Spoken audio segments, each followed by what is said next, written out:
Hello students, आज हम पढ़ेंगे chapter 9 rational number class 7th।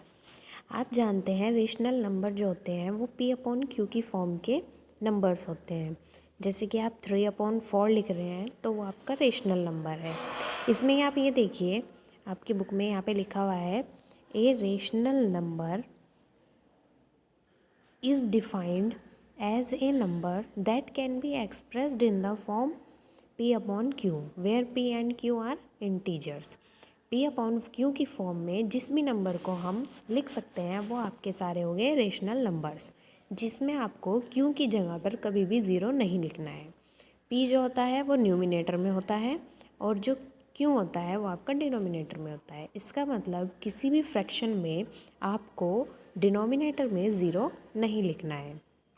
ठीक है, अब आप यहाँ देखिए न्यूमिनेटर और डिनोमिनेटर क्या होते हैं। जैसे आपकी फॉर्म है 3/2, तो आप ये देख लीजिए जो आपका p है, p की जगह पे 3 आ रहा है, तो 3 क्या हो गया आपका न्यूमिनेटर और q क्या हो गया आपका डिनोमिनेटर। तो इसमें आप ये देखिए कि numerator is negative, numerator is negative integer and denominator is positive integer. ये हो गया आपका कि जो न्यूमिनेटर है अगर वो नेगेटिव इंटीजर है, मान लीजिए आप इसकी जगह पर -2 लिख रहे हैं, हो गया न्यूमिनेटर में, और डिनोमिनेटर में इसने कह दिया पॉजिटिव, तो हमने लिख लिया -2/3। अब इस पर बी पॉइंट पे आ जाइए। Numerator is positive integer and denominator is negative integer. अगर आप न्यूमिनेटर में पॉजिटिव इंटीजर 2 रख रहे हैं और डिनोमिनेटर में -3 रख रहे हैं, आपकी तो भी कोई दिक्कत नहीं है, ये पी अपॉन क्यू की फॉर्म में है और ये आपके रेशनल नंबर है। अब आप थर्ड पॉइंट पे आइए। Numerator and denominator both are negative integers. जो न्यूमिनेटर है और डिनोमिनेटर है अगर वो दोनों ही नेगेटिव हों, -2/-3, तो भी ये आपका रेशनल नंबर है, इसमें भी कोई दिक्कत वाली बात नहीं है। अगर डी पार्ट पे आ जाइए, numerator and denominator are positive integers. जो अगर आपने लिख लिया 2/3 तो ये हो गया आपके पॉजिटिव इंटीजर। अगर आप लिख देते हैं -2 और -3 तो ये आपके नेगेटिव इंटीजर्स हो गए। ठीक है, अब यहाँ पे लिखा हुआ है कि the zero can be also written as, zero को हम लिख सकते हैं ना 0/1, 0/2, 0/3, ये भी रेशनल नंबर है क्योंकि आपके इसमें न्यूमिनेटर में ज़ीरो है ना कि डिनोमिनेटर में। आपको ध्यान ये रखना है कि आपको 2/0 नहीं लिखना है, ये आपका गलत हो जाएगा। ठीक है, आप 0/2 लिख सकते हैं, ये आपका बिल्कुल सही है। अब आ जाते हैं हम यहाँ पे इक्विवेलेंट रेशनल नंबर। जैसे कि आपके पास -2/3 है, तो अगर आप उसमें किसी भी डिजिट से मल्टीप्लाई करते हैं तो वो आपको न्यूमिनेटर और डिनोमिनेटर दोनों में करनी होती है। या आप उसमें किसी चीज़ की डिवाइड कर रहे हैं, ये देखिए अगर आप 10/15 -15 लिखा हुआ है और आप उसमें किसी भी नंबर से जैसे -5 से डिवाइड कर रहे हैं, तो आपका जो ये नंबर आया ये क्या आया -2/3। तो आपको न्यूमिनेटर और डिनोमिनेटर दोनों में एक ही नंबर से मल्टीप्लाई और डिवाइड करनी होगी। ठीक है, अब आ जाइए पॉजिटिव रेशनल नंबर और नेगेटिव रेशनल नंबर। जिस भी रेशनल नंबर में आपको एक माइनस दिख गया, या तो आप देख लीजिए वो न्यूमिनेटर में हो या डिनोमिनेटर में हो, तो वो आपके हो जाएंगे नेगेटिव रेशनल नंबर। और जिसमें आपको कहीं भी माइनस नहीं दिखाई दे रहा है या फिर न्यूमिनेटर और डिनोमिनेटर दोनों में माइनस दिखाई दे रहा है, तो माइनस से माइनस कैंसिल होके आपके पॉजिटिव रेशनल नंबर बन जाएंगे। ठीक है, अब आप यहाँ जाइए rational number on A number line. आपकी नंबर लाइन में जितने भी नंबर्स होते हैं वो सब आपके रेशनल नंबर्स होते हैं। जैसे कि देख लीजिए यहाँ पे आपको एक नंबर लाइन दिखाई दे रही है जिसमें एक तो 0 है और उसमें आपके राइट हैंड साइड पे 1 2 3 4 है और आपके लेफ्ट हैंड साइड पे -1 2 3 4 है।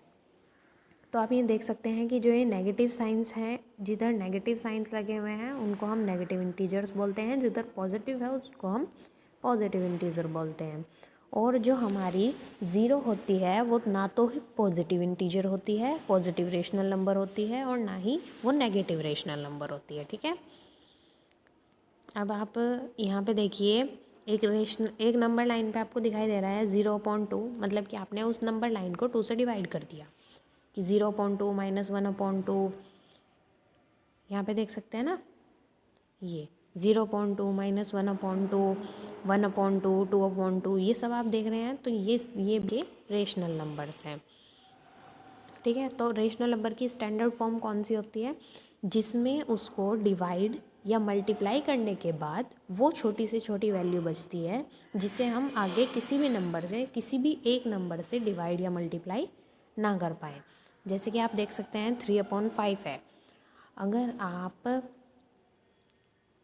6/10 ले लेते हैं तो वो आपकी स्टैंडर्ड फॉर्म नहीं होगी, आप उसको 2 से डिवाइड करेंगे तब जाके वो आपकी स्टैंडर्ड फॉर्म बनेगी 3/5।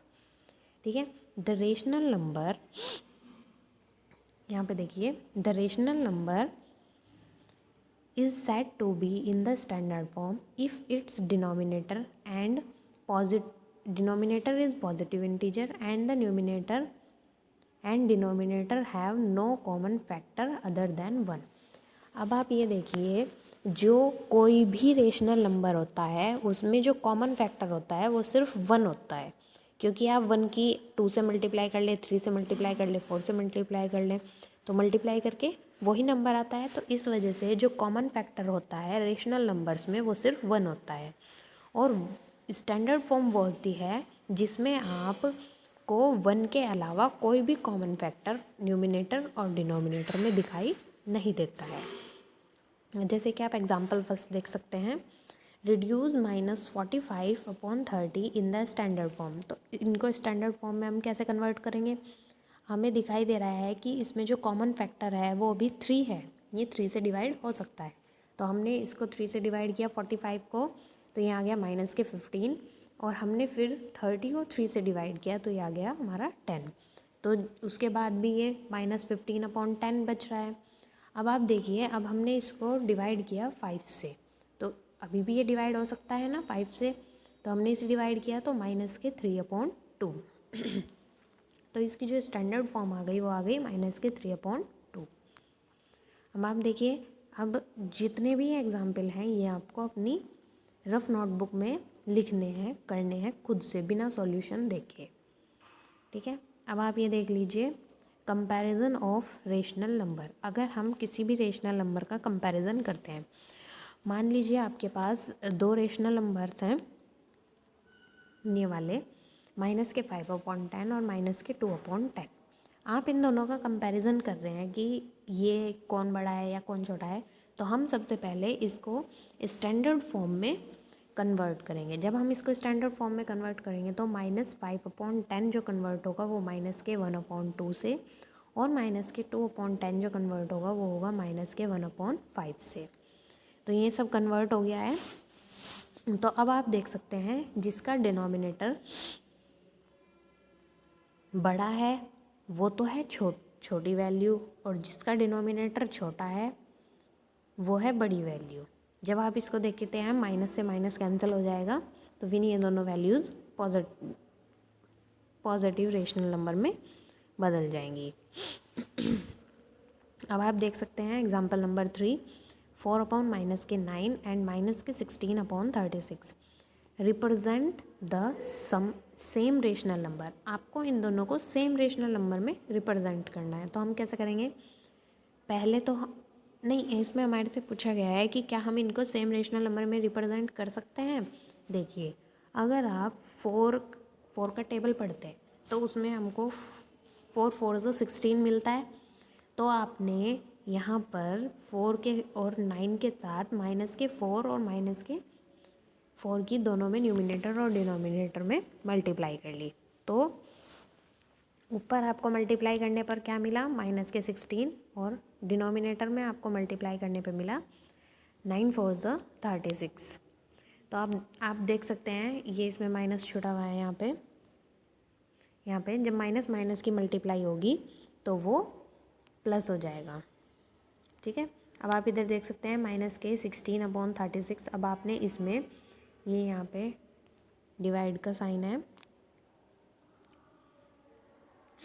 तो जब आप इसको -4 से डिवाइड करेंगे तो माइनस से माइनस कैंसिल होके 4 4 16 आ जाएगा। ठीक है, अब ये दोनों सेम रेशनल नंबर में कन्वर्ट हो गए हैं।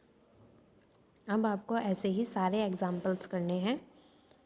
यहाँ पे देखिए आप कि आपको लिस्ट 3 रेशनल नंबर, आपको रेशनल नंबर फाइंड करने हैं इन दोनों के बीच में। अब देखिए हम रेशनल नंबर कैसे फाइंड करेंगे। हमारे पास एक तो वैल्यू है -(1) और एक हमारे पास है 2। तो रेशनल नंबर फाइंड करने के लिए हमने इसमें 5 से मल्टीप्लाई कर दी,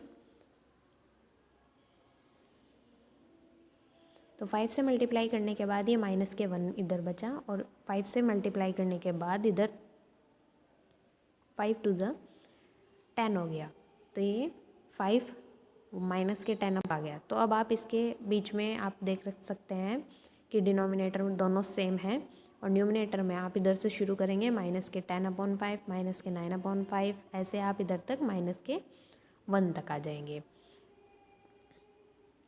तो आप देख सकते हैं कि इन दोनों के बीच में कौन से होंगे। तो इन दोनों के बीच में होंगे -(9/5), -(8/5), -(7/5) एंड -(6/5). आप इसमें देख सकते हैं एग्जाम्पल नंबर 5 ये आपको करना है। ठीक है, और आप इसकी एक्सरसाइज के क्वेश्चन सबसे पहले तो खुद करके देखेंगे, और फिर जो मैं PDF और वीडियो भेजूँगी फिर उसके बाद वो आपको चेक करने हैं कि आपने जो क्वेश्चन किए हैं वो कहीं गलत तो नहीं किए। ठीक है, अब आपको इसका ध्यान रखना है, और ये चैप्टर पूरा पढ़ के इसके जो मैं नोट्स भेजूँगी उसको लिख के आपको ये एक्सरसाइज स्टार्ट करनी है। ठीक है, thank you, have a nice day.